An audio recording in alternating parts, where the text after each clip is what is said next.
The Lord be with you. The Moose was in the game.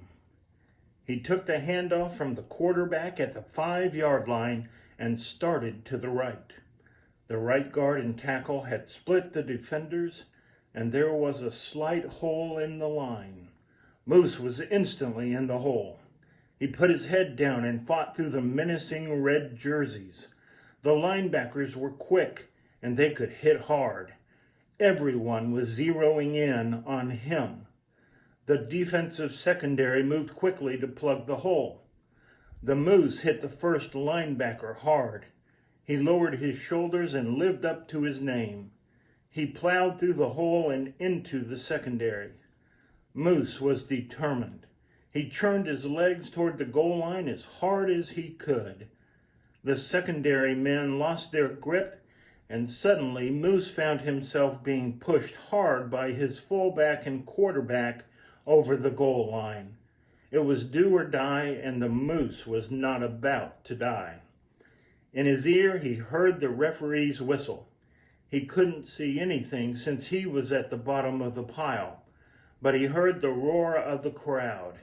It was the biggest game of the season, and he had scored the winning touchdown. He had loved every minute of playing football, but he never got to play in a game. The starting running back had just gotten hurt, and the coach was down to the Moose. He was the substitute. Moose got up and jogged over to the sideline where Coach Williams said, "Good job, son. Are you okay?" Moose thought about the scoring play. He remembered the ominous horde of red jerseys. He remembered how they had all zeroed in on him, the Moose.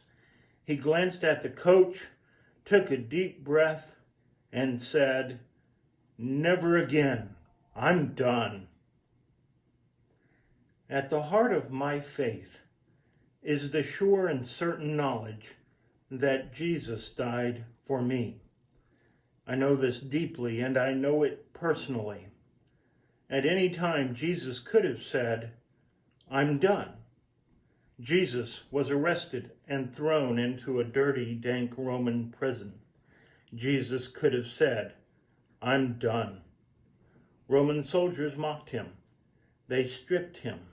They put a crown of thorns upon his head.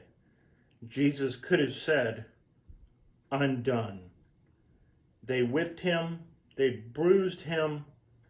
They made Jesus hurt and bleed.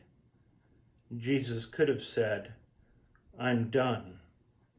They made him carry a cross, his cross, my cross. They nailed him to it, hanging in between heaven and earth, dying a slow, agonizing death. Jesus could have said, "I'm done." But Jesus had just told his Father in heaven a few hours earlier, "I am not going to do what I want. I am going to do what you want. Nevertheless, not my will, but thine be done." He was determined to be the substitute. Nina Herman served as a chaplain at a children's hospital.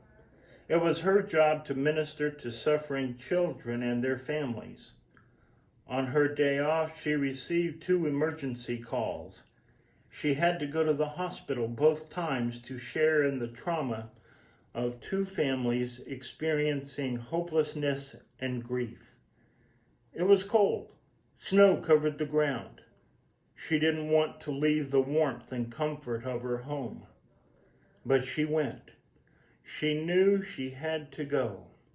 She was exhausted by the time she returned home. Before going to bed, she wrote these words in her journal.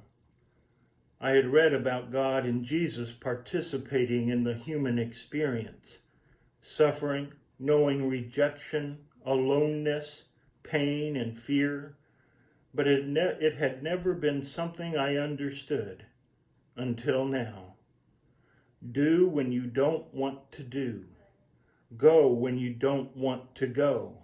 Plod through the snow. Wrestle with the cold and the wind.